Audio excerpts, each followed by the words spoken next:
So again, our first panel is on the electrification of transportation. Professor Yang Shao-Horn,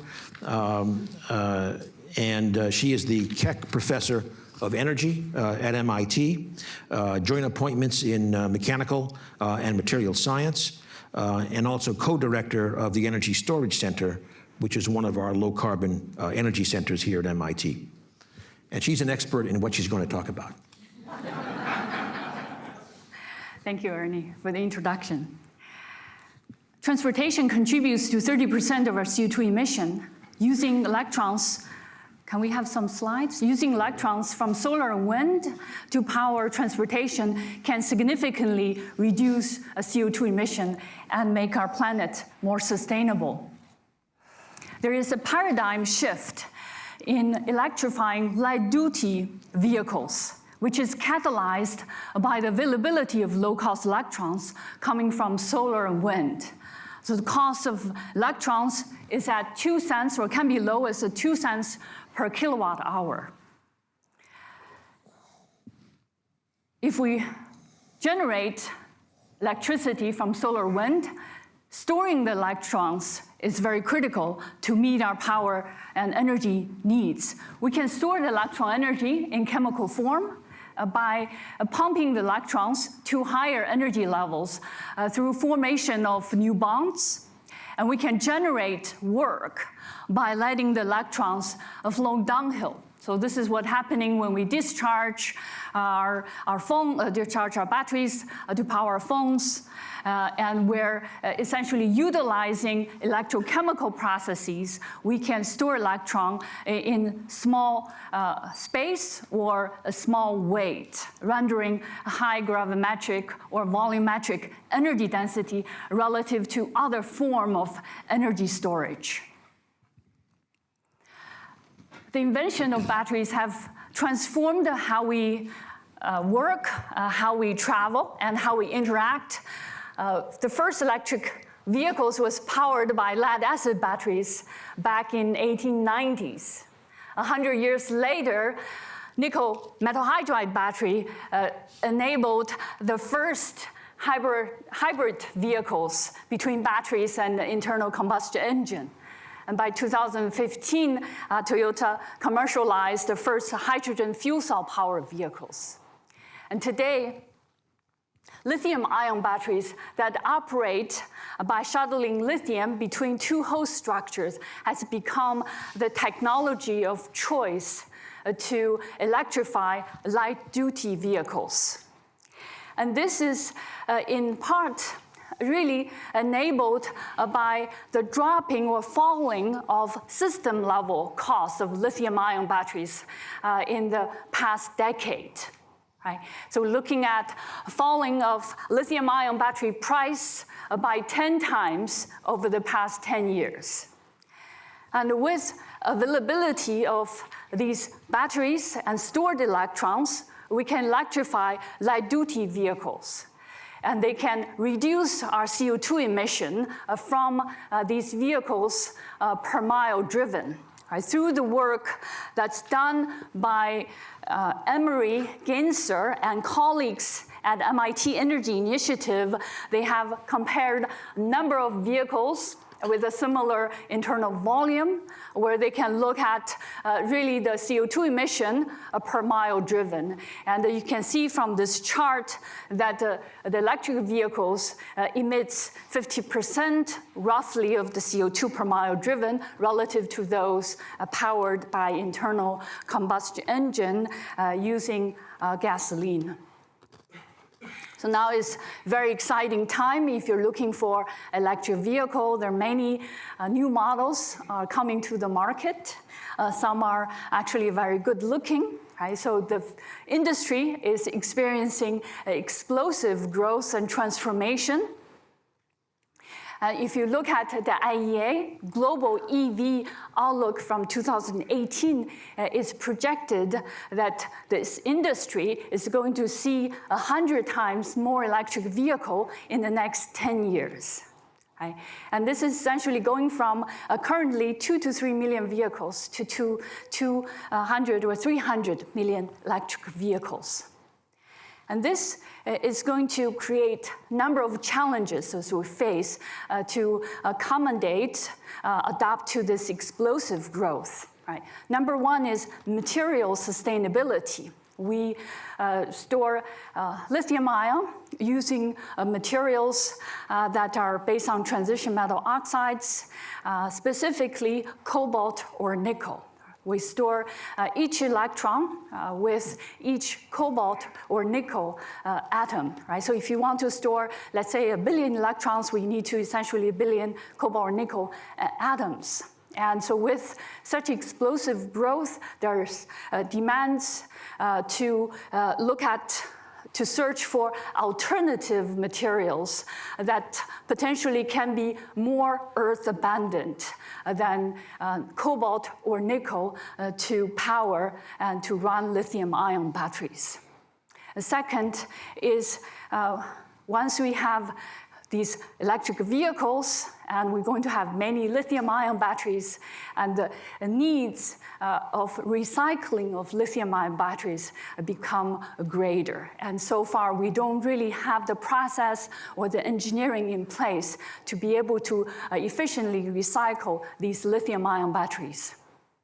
And more importantly, the current lithium-ion batteries are ideal or are suited for electrification of light-duty vehicles. And they're too heavy for electrifying heavy-duty vehicles, or they're too heavy for electrifying aviation.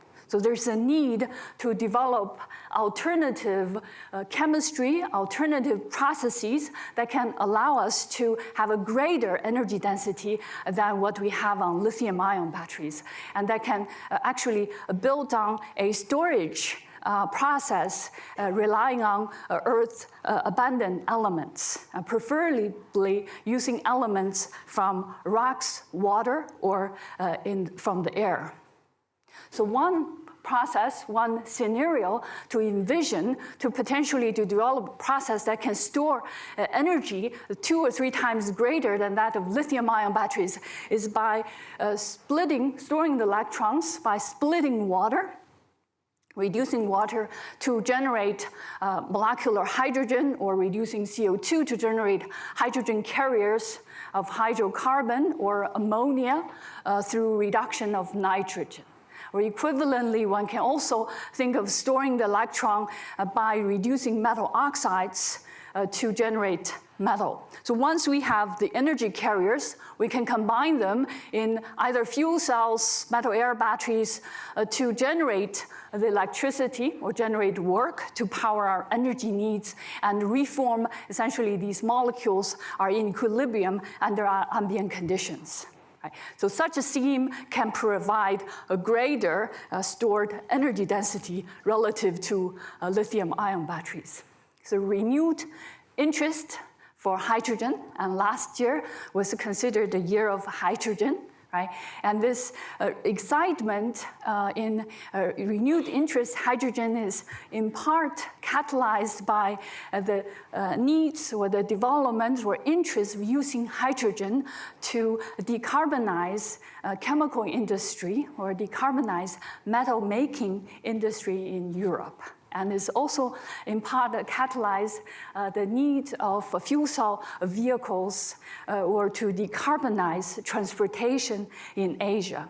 So you can see from this graph that European Commission funds the most research on fuel cells and hydrogen, and then Japan. China is a latecomer, is boosting its funding very rapidly, and potentially surpassing that of Japan in coming years.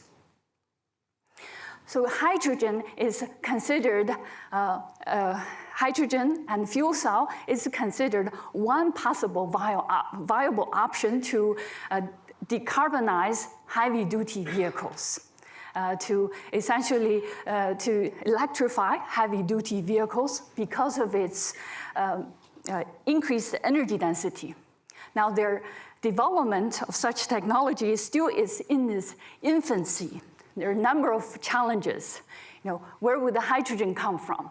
right? So we want to essentially decarbonize. We want to utilize hydrogen coming from electrolytic process, using electrons from solar or wind to electrolyze water and to generate hydrogen instead of making hydrogen from hydrocarbon. And then in the US, right now, only 4% of hydrogen coming from electrolytic process. Right? And second is that the lifetime of fuel cell technologies today is being engineered for consumer vehicles or light duty vehicles. So roughly they can run about 5,000 hours. And for these heavy duty vehicles, we're looking at a lifetime or runtime 10 times greater, potentially 40 or 50,000 hours. So we don't have really the technology that can give us the lifetime of these fuel cells, the equivalent lifetime of these vehicles, right? And then third is the efficiency of the round trip of making hydrogen and fuel cell is relatively low in comparison to rechargeable lithium-ion batteries. Rechargeable lithium-ion batteries round trip efficiency is around 90%, where fuel cells and electrolytic hydrogen is at 50 or 60%. So new research and development to make improvement on catalyst and electrodes are incredibly critical in order to boost the efficiency of such a system, especially for very large energy storage devices for these heavy-duty vehicles. And lastly, innovation on hydrogen storage is needed. So currently we use hydrogen stored, compressed hydrogen in carbon fiber cylinders, and they're at 70 megapascal or 700 bar. So if you want to increase its gravimetric, or you want to increase volumetric stored energy density, new materials is needed. Right? So potentially materials that can store more hydrogen in a given space relative to compressed hydrogen. Another alternative would be making, for example, other liquid form of hydrogen carriers.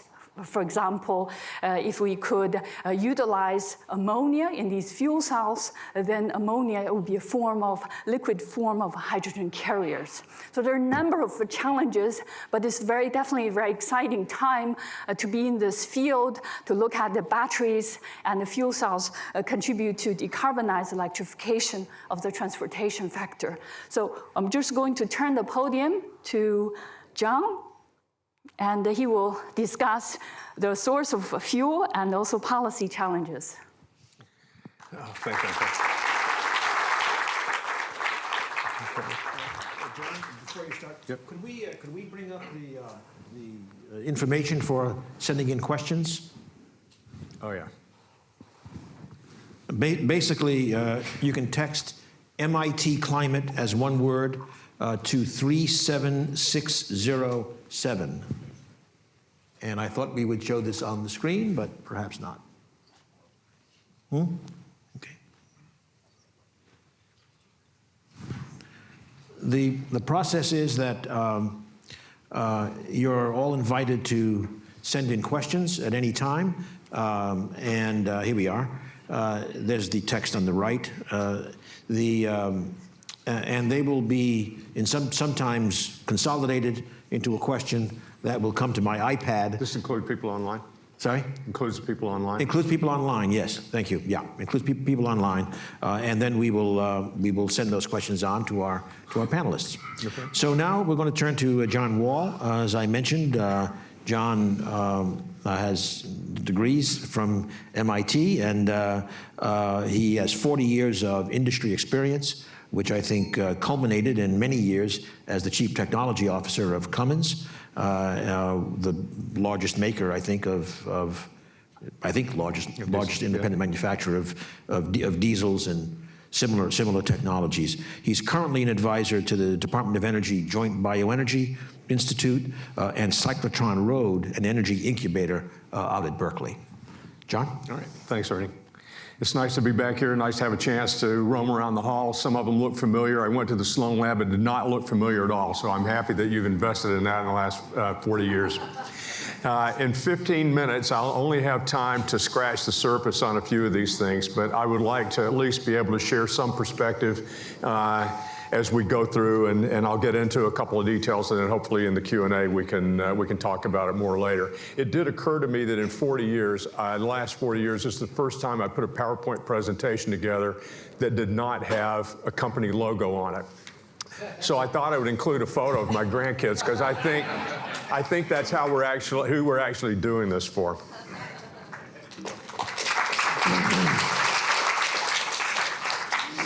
So Ernie asked for me to at least give you a brief review. Being the business guy, I can give you a little perspective from the business standpoint. And when you think about commercial vehicles, the first thing that comes to mind is probably a line haul truck like this. Actually, it's a lot more complicated than that. There are a wide variety, everything from 3/4-ton pickup trucks all the way up through line haul trucks, the garbage trucks, the urban buses and school buses. All of those are in this category. And the thing that we reminded ourselves for when I was at Cummins, and just like to say again, is we had a phrase, the right technology matters. And I like that because it means you've really got to understand the application, you've got to understand the business, you got to understand how these people make money in order to figure out how do you align the technologies that are coming along with their businesses. Because as we found in the past with emissions regulations and the collaboration we've had with EPA and CARB in the future, which I'll mention later, is the only way you get new technology, in that particular case, low emissions technology in the marketplace, is people buy it. And they generally don't buy it because it has low emissions. They buy it because it gives them better value. It's better value than the equipment that they're operating. So one thing that we need to keep in mind as we evolve into this new space for transportation is how do we facilitate the businesses of the people that we want to buy and apply the technology.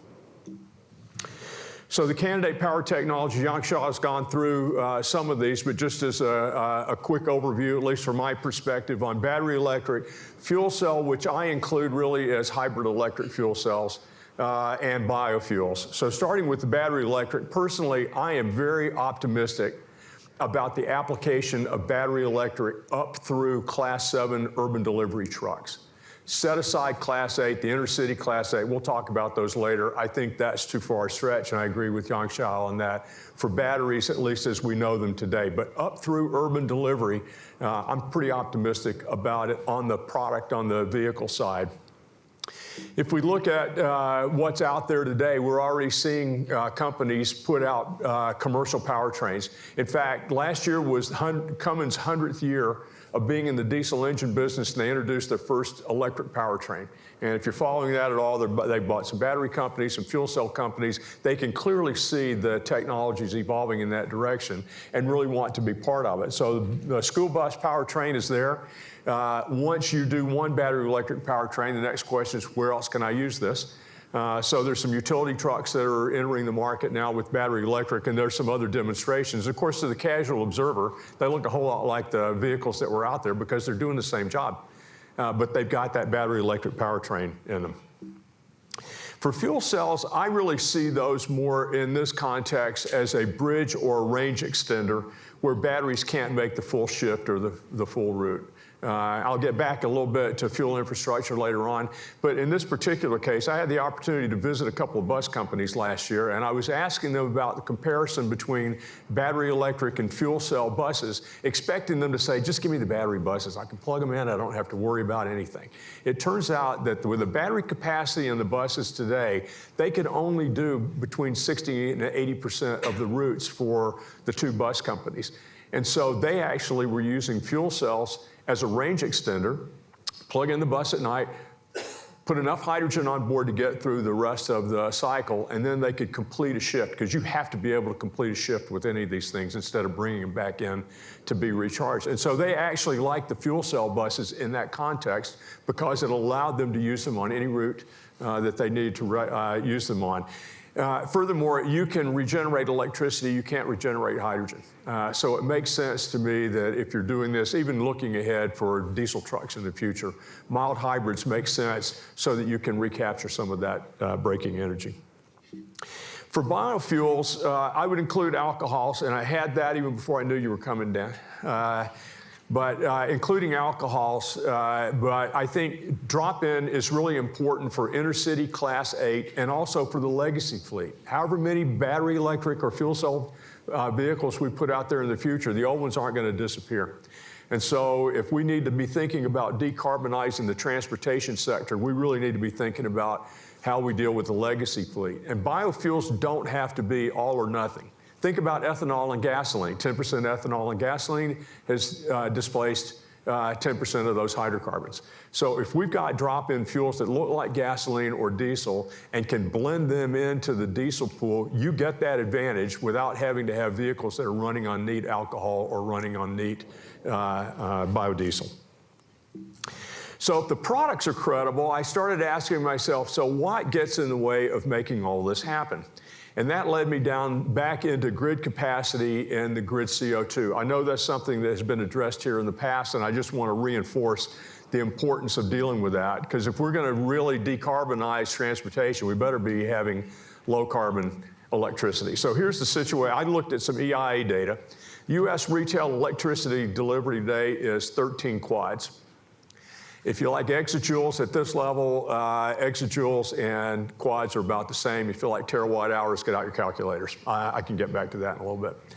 On-highway transportation energy consumption is 22 quads.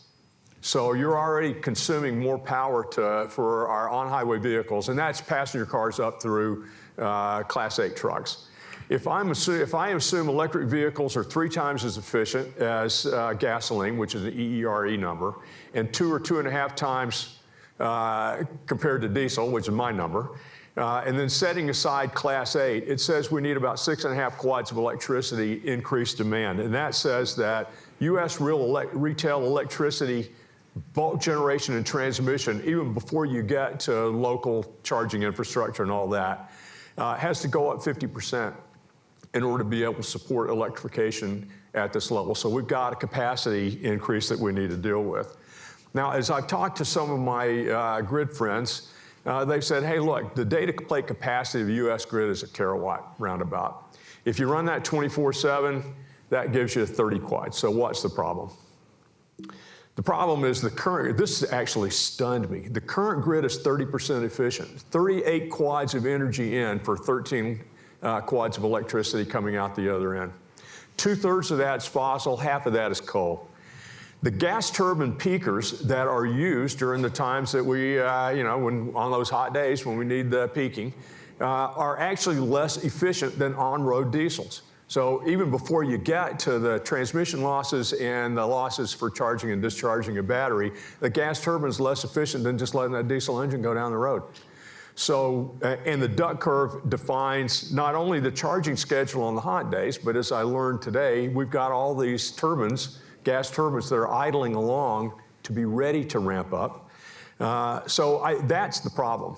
And I think that grid scale storage so that we can have dispatchable intermittent renewables is going to be a big part of this. You saw the longer time scale issues that Ernie showed today. This won't deal with that, but it certainly allows us to deal with how do you move from these intermittent solar and wind power generation into something that is actually dispatchable over several days. So let's talk a little bit about fuel infrastructure. One of the things that occurs to me when I'm thinking about this, and when people talk about, well, we've got this new technology, we'll make corridors, we'll make special corridors, we'll have hydrogen fuel corridors, we'll have high charging stations on the interstates so these Class 8 trucks can operate. And it sounds like a good idea, but let's look at what happened with CNG. CNG is coming out of the ground today at about 35 cents a diesel equivalent gallon. You can deliver it to the pump for half the price of diesel fuel. So why isn't everybody operating that way? In fact, Clean Energy worked with Pilot and one of the other truck stops to install, anticipating that people would move this way, install CNG fueling on a number of interstates, and they never put a drop of CNG in it. Because the business model in Class 8 trucks doesn't work that way. Back to being the business guy. A Class 8 truck, most of those Class 8 line haul trucks are bought by the big fleets, and they run them for 3 or 4 years until they are to the point where they're going to be needing an overhaul. You know, they've got their target mileage on them, and then they resell them into the secondary market. And that they sell them for about 40% of what they paid for them. It is all part of the business model. They calculate that on the front end when they're looking at buying a new truck. That moves into a secondary regional market, which then dribbles down into a local distribution. So if you've got a corridor you've got dedicated fuel and you've got a dedicated vehicle that has to run on that corridor, you can't sell it to anybody else except the ones that are running that corridor. So this is not, I mean, it's not impossible, but it is a heavy lift to disrupt what is the current business model in that industry in order to be able to think about these corridors. And that's the thing that takes me back to drop-in biofuels. Now, having said that, for Class 8 trucks, one of our early adopters for natural gas that went into it in a big way and been very happy with it and a big proponent of it is waste management. Those trucks all come home at night. They get the benefit of the fuel cost. They're actually quieter as they're operating, which is not a bad thing when the garbage truck's going up the alley behind your house at 4 a.m.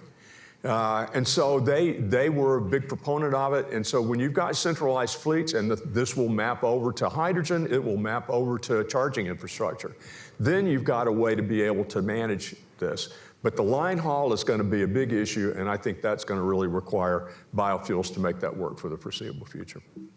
Now, the last thing I want to hit quickly is business and public policy and regulation. And I put business together with that because the driving force, as I mentioned earlier, won't be purely business economics. As we saw in the transition to lower emissions technologies, the cost of the vehicle goes up, but you need regulatory policy to create a level playing field in the business, and that will drive technology innovation and introduction. In fact, the EPA has a specific mandate in the Clean Air Act to be technology forcing. But being able to work, so we're looking back to what happened between 1990 and 2010, and Carl Simon, I know you're online. I didn't just put this in here for you, but there it is. EPA and CARB worked with some progressive businesses, not all, but progressive businesses, to look at how do we develop technologies so that they can be reliable when we introduce them to reduce the criteria pollutants for NOx and particulate. And over 20 years, we did a 99% reduction in both of those. And we created new jobs in the process. Cummins created a $2 billion business to make exhaust after-treatment systems with good paying American jobs. So that was all part of that. So one of the questions I think we have in front of us in this business public policy regulation domain is how do we duplicate this going forward for the areas where we want to have deep decarbonization in transportation, but where it lays across multiple sectors. The PUCs have done a pretty good job of beating capital investment out in power generation, and that's something we're going to need to do. So there's work to be done across the sectors, and I think the public policy and regulatory integration with the businesses is going to be very important. So that really covers what I wanted to hit today. Thanks for Yang Shao for setting us up on the vehicle candidate technologies. I'm setting up Chris and Frank later on for how we're going to solve these infrastructure problems and some of the public policy. And if we're really successful in pulling this off, that's the look you'll see on Ernie's face when we're done with it.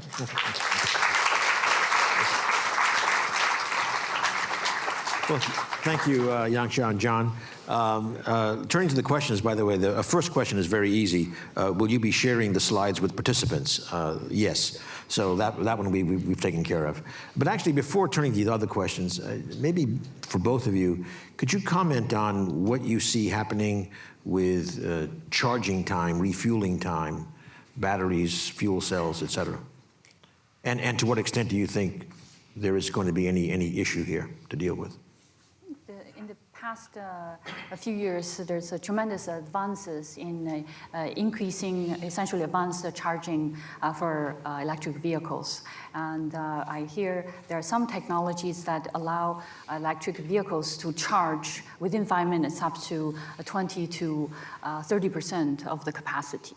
So of course, this type of a charging technology may shorten the battery life, but certainly will help people out in an emergency situation. So fuel cell charging time traditionally is always much faster. relative to electric vehicles. So I think it's less of a concern. So being a mechanical engineer, I do recall I squared R, and that's something that, as you see the voltages go up, are certainly improving not on times, but some of the losses. But again, it gets back to scope. If we're talking about a dozen cars or some cars that are parked out in front of Target, you're in one place. If you're talking about recharging an entire fleet at night, then that's a much big power draw, and I think will give the utility some local infrastructure issues to deal with. Not insurmountable, but you got to do it. Mm-hmm. Okay, a question from the audience is, how much can lithium-ion batteries really come down in cost? And is there anything game-changing in the pipeline? I think that's for you. I'm sure that's yours. Well, I guess the straight answer is I don't know, but there are tremendous, I think, opportunities to further reduce the cost of lithium-ion batteries down to the material cost, right? So I think the current thinking is that potentially dropping below $100 per kilowatt would be challenging for lithium-ion batteries, and certainly alternative or new material, novel material design, for example, if we can find new materials that can store lithium that's free of cobalt or nickel, right, utilizing manganese or iron, that certainly will bring the cost down. If we can find ways that make electrolyte cheaper than what we use today, that certainly will also bring the cost down. So I think there's opportunity to bring the cost down, but with existing technologies, I think it might be challenging to bring the cost down below $100 per kilowatt hour. Now, the second part of the question is, what are the advances in terms of enhancing the lithium-ion battery energies? Yeah, do you see, what breakthroughs do you see coming, I think, more broadly in battery technology? Right, so for example, the current lithium-ion battery technology utilizing graphite to store lithium, and if we can utilize metallic lithium instead of graphite, then we can essentially double the energy density. So that's is considered holy grail in lithium-ion battery technology, and many of the research laboratories and labs at MIT and major corporations having major programs developing solid-state lithium metal rechargeable battery technology. The challenge there is really the safety associated with utilizing metallic lithium. And then beyond that, if we can have a metallic lithium that can be used rechargeably, that can enable a large number of other materials to be used. For example, we can use oxygen instead of a transition metal or cobalt nickel oxide to store energy that can potentially give rise to 2 or 3 times a greater energy density. That's critical, I think, to electrify heavy duty vehicles and also for aviation. Just maybe just wanted to add a comment, and this is more general from an economic standpoint. If you're thinking about the first cost of vehicles and the cost of the batteries, that's really important. But again, back into this commercial space, it's total cost of ownership. So you're not changing the oil, you're not having to do overhauls on engines. So there are a lot of things that are coming together that if you look at the total cost of the operation, it's really advantageous and will offset some of the front end costs. John, this question for you. How much would carbon pricing affect the trucking story? And just to set let's do a peg, let's say carbon pricing at $40 a ton, which is the starting point of the Baker-Schultz proposal, versus, say, $200 a ton, which is where they kind of want to go by mid-century.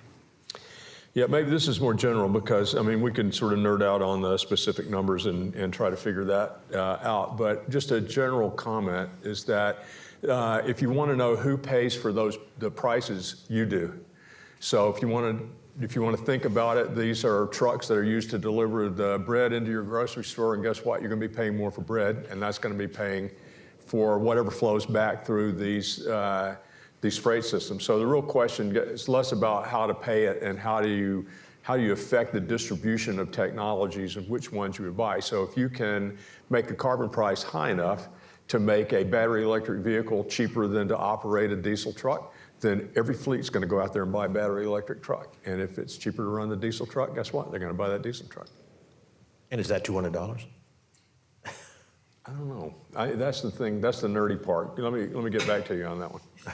Okay. I don't know. I mean, honestly, maybe somebody here does, but I'm not immersed in the $40 versus $200 and how that plays out through the market. For one thing, $1 a ton is like a cent per gallon of gasoline, just to give a scale, right?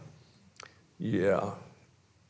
So $200 is $2 a gallon. $2 a gallon, yeah. That would probably be enough to push it around. Remember, I live in California, so I'm already paying $1 a gallon more than you are when you fill up here. Oh, does that mean you have only electric trucks? It means I have a Prius.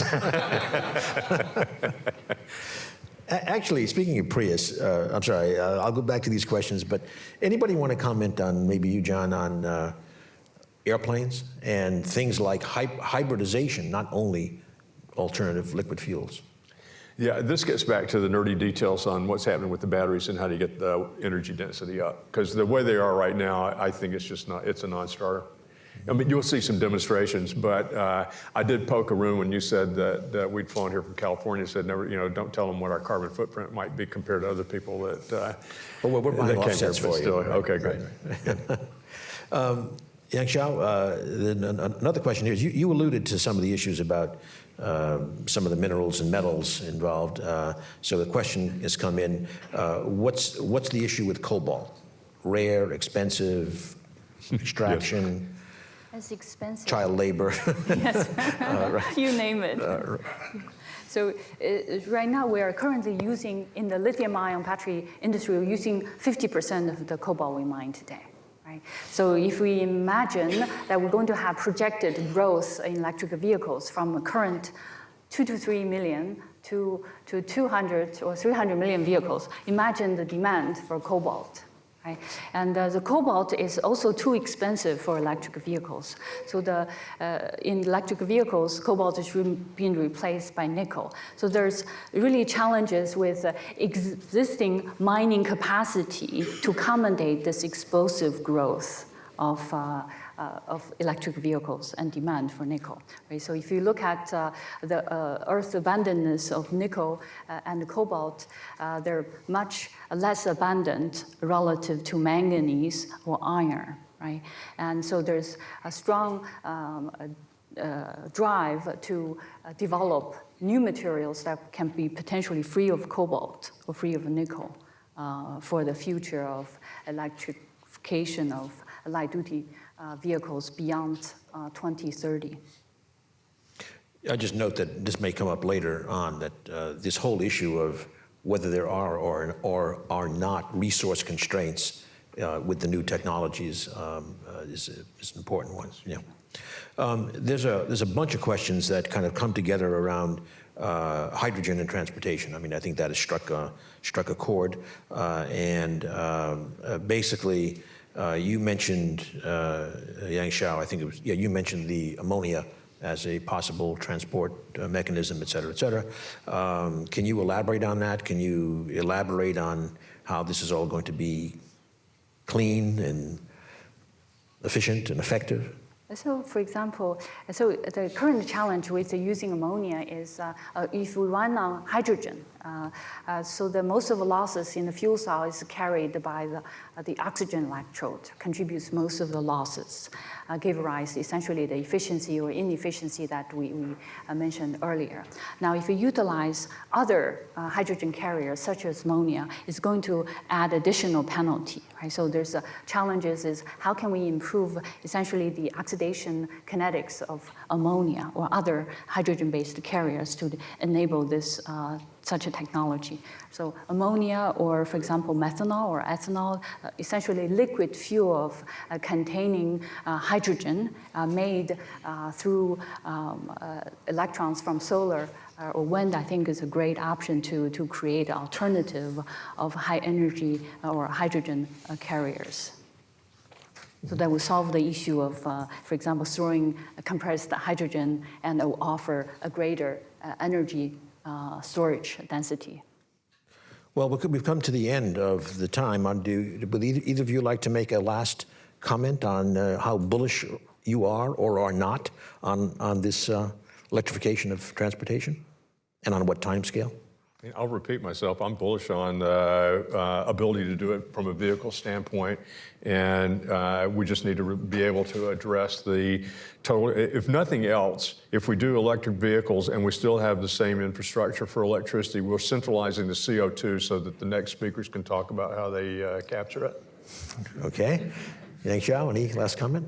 So the electrification of, I think, vehicles is happening. It's a matter of process of how do we incorporate the right the policies and to be able to encourage adaptation of the use of these electric vehicles. And I think the challenge is really how do we generate carriers so we can further decarbonize from our aviation, also from our heavy-duty vehicles, which I think contributes significantly of CO2 emission in the transportation sector. Terrific. Well, thank you very much, both of you. It's great. Thank you.